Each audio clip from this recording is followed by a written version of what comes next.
Hello guys, guten Tag. Welcome back to Easy German Hub, where you can learn German simply and effectively. Level up your German language with this channel. Support me by hitting subscribe, give a like, and let's learn together. In this video, we are going to learn some simple and useful German that you can use right away. German always looked scary to me. So many rules, long words, and those tricky articles, there, the, and thus. But then I realized it doesn't have to be complicated. Step by step, with small sentences, everyday words, and real life expressions, German actually became fun to learn.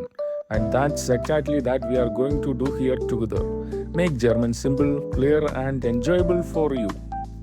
In this video, we will learn the 5 golden rules about German. These rules will help you build sentences with confidence and avoid the most common mistakes. Don't worry, we will keep it simple and clear with easy examples you can start using right away. German ഭാഷ പഠിക്കുന്നവർക്ക് life saver ആയിട്ടുള്ള 5 rules ആണ് നമ്മൾ ഇന്ന് ഈ വീഡിയോയിലൂടെ നോക്കാൻ പോകുന്നത്. ഇത് നേരത്തെ അറിഞ്ഞിരുന്നെങ്കിൽ നല്ലതായിരുന്നു എന്ന് എനിക്കും തോന്നിയിട്ടുണ്ട്. പ്രത്യേകിച്ച് 90s കിഡ്സിന് മറ്റൊരു രാജ്യത്തേക്ക് പോകാൻ ഉദ്ദേശിക്കുമ്പോൾ അല്ലെങ്കിൽ മറ്റൊരു ഭാഷ പഠിക്കുമ്പോൾ നമ്മുടെ ആദ്യത്തെ ചുവട് എന്ന് പറയുന്നത് എന്താണ്? ഒരു ലാംഗ്വേജ് കോഴ്സിന് ചേരുക. പക്ഷേ ഓരോ കോഴ്സും വ്യത്യസ്തമാണ്. പഠനം പലപ്പോഴും പ്രതീക്ഷിച്ച പോലെ സുന്ദരമായി നടക്കാറില്ല. ഇത്തരം സമയങ്ങളിലാണ് ഇതുപോലെയുള്ള കാര്യങ്ങളൊക്കെ നമുക്ക് ഹെൽപ്പായിട്ട് മാറുന്നത്.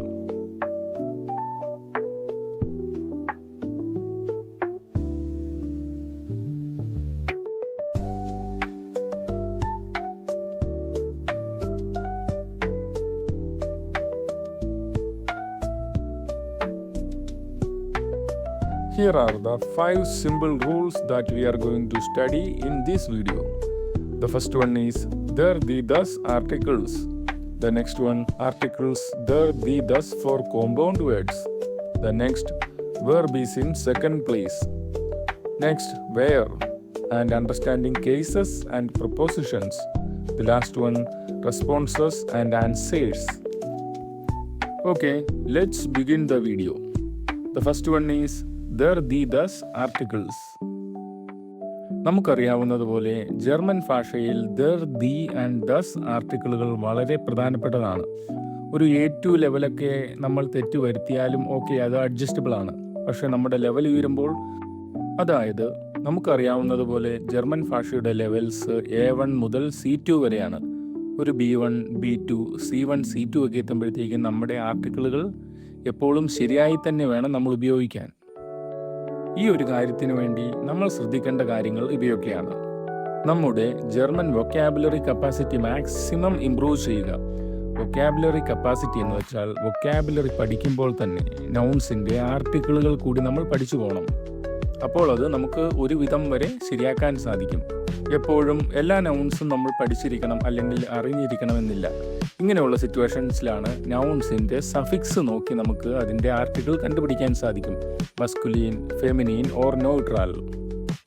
ഒരു 90% പോസിബിലിറ്റി ഉള്ള റൂളാണ് ഇത്. അപ്പോൾ ഇതാണ് നമ്മുടെ ഫസ്റ്റ് റൂൾ. ജർമ്മൻ നൗൺസിൻ്റെ ആർട്ടിക്കിളുകൾ കാണാതെ പഠിക്കുക. ദ സെക്കൻഡ് വൺ, അല്ലെങ്കിൽ അതിൻ്റെ റൂള് നോക്കുക. അതായത് നൗൺ എൻഡിങ് നോക്കി സഫിക്സ് നോക്കി നമുക്ക് അതിൻ്റെ ആർട്ടിക്കിൾ കണ്ടുപിടിക്കാവുന്നതാണ്. ഇതിനെക്കുറിച്ചുള്ള ഒരു ഡീറ്റെയിൽഡ് വീഡിയോ നമ്മുടെ ചാനലിൽ അപ്ലോഡ് ചെയ്തിട്ടുണ്ട്. അതിൻ്റെ ലിങ്ക് ഞാനിവിടെ മെൻഷൻ ചെയ്യുന്നതായിരിക്കും. നിങ്ങൾക്കത് കാണാവുന്നതാണ്.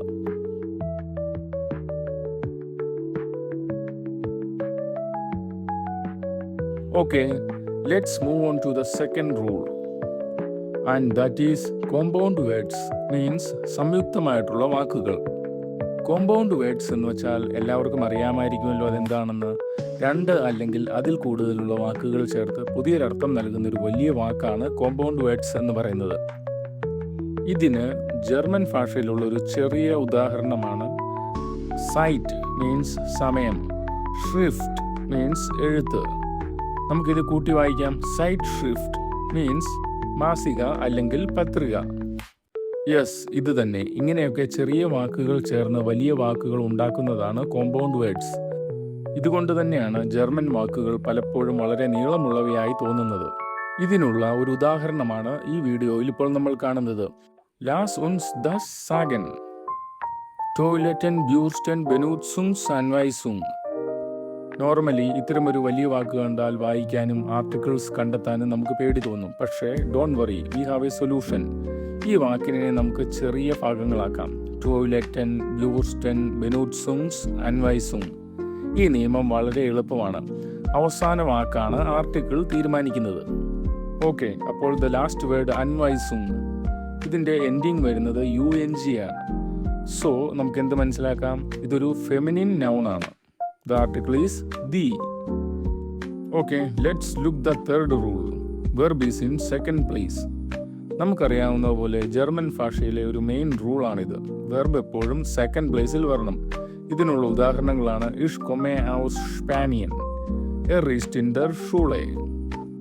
ഒരു സെൻറ്റൻസിൻ്റെ ആദ്യം ഈ സബ്ജക്റ്റ് മാത്രമല്ല വരുന്നത്. നമുക്കറിയാവുന്നതുപോലെ സമയം, അവസ്ഥ, സിറ്റുവേഷൻസ് എല്ലാം വരാം. പക്ഷേ വെർബ് സെക്കൻഡ് പ്ലേസിൽ തന്നെയാണ്. ഇതിനുള്ളൊരു എക്സാമ്പിളാണ് ഇൻ സമ്മർ ഷിമെ ഇഷ് ഗേനെ, in summer I like to swim. ഇനി സബോർഡിനേറ്റ് ക്ലോസസിലേക്ക് വരുമ്പോൾ വെർബ് എവിടെയാണ്? എൻഡിലായിരിക്കും. ഇതിനുള്ളൊരു എക്സാമ്പിളാണ് വെൻ ഇഷ് മോർഗൻ സൈറ്റ് ഹാബെ കൊമെ ഇഷ് സു ദിയർ, if I have time tomorrow I will come to you. നമുക്കറിയാവുന്ന പോലെ നോർമൽ ഓപ്പൺ ക്വസ്റ്റ്യൻസ് എല്ലാം ഈ സെയിം റൂളാണ്. Verb is in the second place. Like വോഹർ കൊംസ് ടു ദു, where are you from. Okay, കുറച്ച് പേർക്കെങ്കിലും സംശയം തോന്നിക്കാണും സബോർഡിനേറ്റ് ക്ലോസ് എന്താണെന്നുള്ളത്. ഓക്കെ, ഈ സബോർഡിനേറ്റ് ക്ലോസ് എന്ന് പറയുന്നത് ഇതിൽ 2 സെൻറ്റൻസുകളാണ് ഉള്ളത്. The first one is main clause. ഇതിൽ വെർബ് സെക്കൻഡ് പൊസിഷനിലായിരിക്കും. ഇത് തനിയെ ഉപയോഗിച്ചാലും നമുക്കൊരു അർത്ഥം ലഭിക്കും. ഓക്കെ, ഇതിനുള്ള എക്സാമ്പിളാണ് ഇഷ് കൊമെ സു ദിയർ, ഞാൻ നിന്റെ അടുത്തേക്ക് വരും. ഇത് മെയിൻ ക്ലോസ് ആണ്, കാരണം ഇത് ഒറ്റയ്ക്ക് നിൽക്കുമ്പോഴും ഇതൊരു അർത്ഥം നമുക്ക് നൽകുന്നുണ്ട്. ഇനി അടുത്തതാണ് സബോർഡിനേറ്റ് ക്ലോസ്, അതായത് മെയിൻ ക്ലോസിനെ ആശ്രയിക്കുന്ന വാക്യം. ഒറ്റയ്ക്കായിട്ട് പറഞ്ഞാൽ ഇതിൻ്റെ അർത്ഥം പൂർണ്ണമാവില്ല. ഈ ഒരു സബോർഡിനേറ്റ് ക്ലോസിൽ നമ്മൾ എപ്പോഴും കൺജക്ഷൻ യൂസ് ചെയ്യാറുണ്ട്. അതായത് ഈ 2 സെൻറ്റൻസുകളെ തമ്മിൽ യോജിപ്പിക്കാനുള്ള. എക്സാമ്പിൾ വെൻ, വൈൽ, ദാസ്, ഒബോൾ, നഹ്ദേം. പിന്നെ ഈ സബോർഡിനേറ്റ് ക്ലോസിൽ വെർബ് എപ്പോഴും എൻഡിങ്ങിൽ വരും. ഇതിനുള്ള എക്സാമ്പിളാണ് വെൻ ഇഷ് മോർഗൻ സൈറ്റ് ഹാബെ, എനിക്ക് നാളെ സമയമുണ്ടെങ്കിൽ. ഇപ്പോൾ മനസ്സിലായില്ലേ? ഇതൊറ്റയ്ക്ക് പറഞ്ഞാൽ ഇവിടെ ഒരു അർത്ഥവുമില്ല. നാളെ സമയമുണ്ടെങ്കിൽ എന്താ ചെയ്യുന്നേ? ഒരു കണ്ടിന്യൂവേഷൻ ഇല്ല. അപ്പോൾ ഇനി നമുക്ക് ഇതൊന്ന് യോജിപ്പിച്ച് നോക്കാം. വെൻ ഇഷ് മോർഗൻ സൈറ്റ് ഹാബെ കൊമെ ഇഷ് സു ദിയർ, എനിക്ക് നാളെ സമയമുണ്ടെങ്കിൽ ഞാൻ നിന്റെ അടുത്തേക്ക് വരും. ഇപ്പോഴാണ് ഇതിനൊരു പൂർണ്ണമായ രൂപമുണ്ടായത്. നമുക്ക് ഇതിന് മറ്റൊരു ഉദാഹരണം കൂടി നോക്കാം. ഇഷ് ബ്ലൈബെ സു ഹൗസെ വൈലസ് റേഗ്നെറ്റ്, ഞാൻ വീട്ടിൽ തങ്ങുന്നു കാരണം മഴ പെയ്യുന്നതുകൊണ്ട്. ഇതിൻ്റെ മെയിൻ ക്ലോസ് നമുക്ക് കാണാൻ സാധിക്കും ഇഷ് ബ്ലൈബെ സു ഹൗസെ, ഞാൻ വീട്ടിൽ തങ്ങുന്നു. ഇത് മാത്രം പറഞ്ഞാലും നമുക്കൊരു അർത്ഥം ലഭിക്കും. ഇതൊരു പൂർണ്ണവാക്യമാണ്. ഇവിടെ സബോർഡിനേറ്റ് ക്ലോസ് ആയിട്ട് ഉപയോഗിച്ചിരിക്കുന്നത് വൈലസ് റേഗ്നെറ്റ്. നമുക്ക് മനസ്സിലാക്കാൻ സാധിക്കും ഇത് സ്റ്റാർട്ട് ചെയ്തിരിക്കുന്നത് വൈൽ എന്ന കൺജക്ഷൻ കണക്ടർ യൂസ് ചെയ്തുകൊണ്ടാണ്. റേഗ്നെറ്റ് എന്ന വെർബ് ഇതിൻ്റെ എൻഡിങ്ങിലാണ് വന്നിരിക്കുന്നത്. Okay, the next rule is where. Understanding cases and prepositions. നമുക്കറിയാവുന്നതുപോലെ ജർമ്മൻ ഭാഷയിൽ 4 കേസസ് ഉണ്ട്. Nominative, accusative, dative and genitive. Nominative means സബ്ജക്റ്റിനാണ് importance. Accusative direct object. Dative indirect object. Genitive possession കാണിക്കാൻ, ഉടമസ്ഥാവകാശം കാണിക്കാൻ. ജർമ്മൻ ഭാഷയിൽ പ്രിപ്പോസിഷൻസ് പലപ്പോഴും കേസുകൾ ഏത് കേസാണ് എന്ന് തീരുമാനിക്കാറുണ്ട്.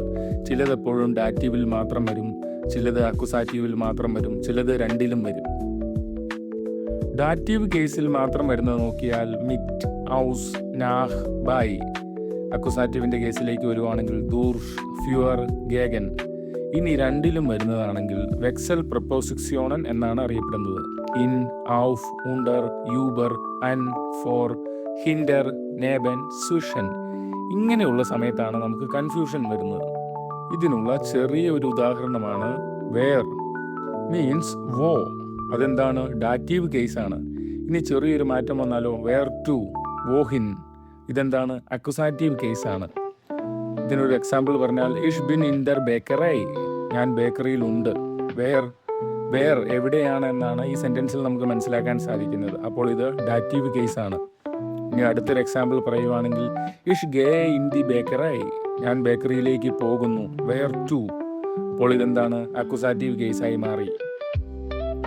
കുറച്ചുകൂടി എളുപ്പത്തിൽ പറഞ്ഞാൽ വെക്സൽ പ്രപ്പോസിക്സിയോണിൻ്റെ ഒരു റൂൾ എന്ന് പറയുന്നത് ചലനം, മൂവ്മെൻ്റ് ഉണ്ടെങ്കിൽ എന്താണ്? അക്യുസാറ്റീവ് ആണ്. വെയർ ടു എങ്ങോട്ടാണ്. ഇനി മൂവ്മെൻ്റ് ഇല്ലെങ്കിൽ ഒരു പൊസിഷൻ മാത്രം ഉണ്ടെങ്കിൽ അതെന്താണ്? ഡാറ്റീവായിട്ട് നമുക്ക് അനുമാനിക്കാം. Okay, then the next and the last rule is responses and answers. അതായത് എളുപ്പത്തിലുള്ള പ്രതികരണങ്ങൾ നമ്മൾ ജർമ്മൻ ഭാഷയിൽ പഠിക്കണം. അതായത് ഇപ്പോൾ നമ്മുടെ അടുത്തിരുന്ന ഒരാൾ തുമ്മിയാൽ നമ്മൾ എന്ത് പറയും? കുട്ടികൾക്ക് കുഴപ്പമില്ല, സ്റ്റേജ് 1, സ്റ്റേജ് 2, സ്റ്റേജ് 3, അതായത് തന്ത വൈബിലേക്ക് വന്നു കഴിഞ്ഞാൽ നമ്മൾ അവനെ ഒന്ന് നോക്കും, നന്നായിട്ടും തുമ്മിയാൽ, അല്ലെങ്കിൽ നമ്മൾ അടുത്തിരുന്ന് പറയും ശേ. ഇതിന് പകരമായി ജർമ്മൻ ഭാഷയിൽ നമ്മൾ എങ്ങനെ പ്രതികരിക്കും? ജർമ്മൻ ഭാഷയിൽ പെട്ടെന്നുള്ളൊരു പ്രതികരണമായിട്ട് നമുക്ക് പറയാൻ സാധിക്കും ഗസൂണ്ട്ഹൈറ്റ്. അതായത് ഇപ്പോൾ അടുത്തിരുന്ന ഒരാൾ തുമ്മിയാൽ എന്തുമായിട്ട് കണക്റ്റഡ് ആയിരിക്കും? ഒന്നെങ്കിൽ സിക്ക് ആയിരിക്കും, അല്ലെങ്കിൽ കോൾഡ്, അങ്ങനെ എന്തെങ്കിലും പ്രശ്നമായിരിക്കും. അപ്പോൾ നമ്മൾ ഗസൂണ്ട്ഹൈറ്റ് എന്ന് പറയുന്നതിലൂടെ ഒരു നല്ല വിഷാണ് അവിടെ ചെയ്യുന്നത്. I wish you good health, ഇങ്ങനെയാണ് നമ്മൾ അവിടെ മീൻ ചെയ്യുന്നത്. ചില ഇംഗ്ലീഷ് മൂവീസിൽ അല്ലെങ്കിൽ ഇംഗ്ലീഷ് പീപ്പിൾസ് ഒക്കെ പറയും ഇങ്ങനെയുള്ള സിറ്റുവേഷൻസിൽ ബ്ലസ് യു. ഇങ്ങനെ ഇതിന് പകരമായി ജർമ്മൻസ് പറയുന്നതാണ് ഗസൂണ്ട്ഹൈറ്റ്. ഇതുപോലെ തന്നെ ദിവസേന സംസാരിക്കുന്നതിനുള്ള ചെറിയ പ്രതികരണങ്ങൾ നമുക്ക് ഒത്തിരി പഠിക്കാനുണ്ട്. സിഷർ, ക്ലാർ, തീർച്ചയായും, വിർക്ലിഷ്, ശരിക്കും, സ്പിൻസ്റ്റ് ദു, ആർ യു ക്രേസി, മൈൻസ്റ്റ് ദു ദസ് ഏൺസ്റ്റ്, നീ സീരിയസ് ആയിട്ടാണോ പറയുന്നത്? ദസ് കൻ നിഷ്ട് വാർ സൈൻ, അത് ശരിയായിരിക്കില്ല.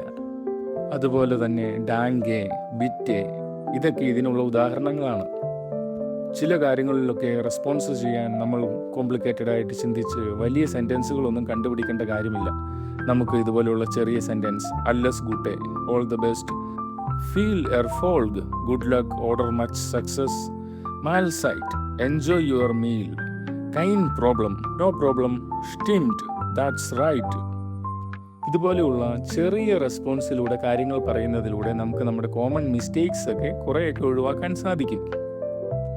ഓക്കെ, അപ്പോൾ നമ്മുടെ ഈ 5 റൂൾസ് ഇവിടെ കംപ്ലീറ്റ് ആവുകയാണ്. നമുക്കൊന്നുകൂടി നോക്കാം. ദർ ദി ദസ് ആർട്ടിക്കിൾസ്, ജർമ്മൻ ഭാഷയിൽ ഈ ആർട്ടിക്കിൾസ് പഠിക്കുക. നൗൺസ് പഠിക്കുമ്പോൾ തന്നെ അതിൻ്റെ ആർട്ടിക്കിൾ കൂടെ പഠിച്ചു പോവുക.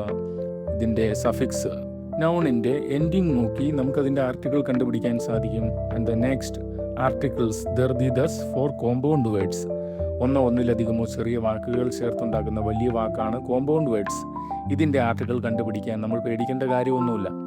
അതിനെ നമുക്ക് ഡിവൈഡ് ചെയ്യാൻ സാധിക്കും. ഡിവൈഡ് ചെയ്തിട്ട് അതിൻ്റെ ലാസ്റ്റ് വാക്ക് വരുന്നതിൻ്റെ എൻഡിങ് നോക്കി ഈ സഫിക്സ് റൂൾ വെച്ച് തന്നെ നമുക്ക് അതിൻ്റെ ആർട്ടിക്കിൾ കണ്ടുപിടിക്കാൻ സാധിക്കും. And the next one, verb is in second place. Verb German ഭാഷയിലെ ഒരു മെയിൻ റൂളാണത്. വെർബ് എപ്പോഴും സെക്കൻഡ് പൊസിഷനിലായിരിക്കും. എങ്കിലും സബോർഡിനേറ്റ് ക്ലോസസിൽ നമുക്ക് മെയിൻ ക്ലോസിൽ വെർബ് സെക്കൻഡ് പൊസിഷനിൽ ഇട്ടിട്ട് സബോർഡിനേറ്റ് ക്ലോസിൽ വെർബ് എപ്പോഴും അതിൻ്റെ എൻഡിങ്ങിലാണ് വരുന്നത്. And the next one, where, understanding cases and prepositions. ജർമ്മൻ ഭാഷയിലെ 4 കേസുകൾ പഠിക്കുക, അതിനുള്ള പ്രപ്പോസിഷൻസ് പഠിക്കുക. ഈ കൂടെ തന്നെ വെക്സൽ പ്രപ്പോസിഷൻസും അതിൻ്റെ റൂൾസും പഠിച്ചു പോവുക. And the last one is responses and answers. നമുക്ക് ചെറിയ പ്രതികരണങ്ങളിലൂടെ നമുക്ക് നമ്മുടെ മെസ്സേജ് കൺവേ ചെയ്യാൻ സാധിക്കുന്നതാണ്. അതായത് ഒത്തിരി ചിന്തിച്ച് കോംപ്ലിക്കേറ്റഡ് ആക്കി വലിയ സെൻറ്റൻസുകളൊന്നും പറയേണ്ട കാര്യമൊന്നുമില്ല. ഇതൊക്കെ നമുക്ക് സിമ്പിളായിട്ട് ഹാൻഡിൽ ചെയ്യാൻ സാധിക്കും. ഓക്കെ, അപ്പോൾ ഈ 5 റൂൾസ് എല്ലാവർക്കും മനസ്സിലായി എന്ന് വിചാരിക്കുന്നു.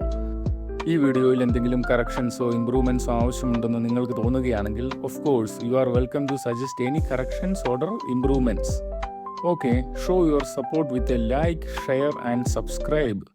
അതുപോലെ തന്നെ ഏതെങ്കിലും ഒരു ടോപ്പിക്കിനെ കുറിച്ച് പ്രത്യേകം വീഡിയോ ചെയ്യണമെന്ന് നിങ്ങൾക്ക് ഇൻട്രസ്റ്റ് ഉണ്ടെങ്കിൽ അത് കമൻറ്റിലൂടെ അറിയിക്കുക. I am also planning to share my German language learning journey from where I started, the challenges I faced. Are you interested? Bis bald. Tschüss.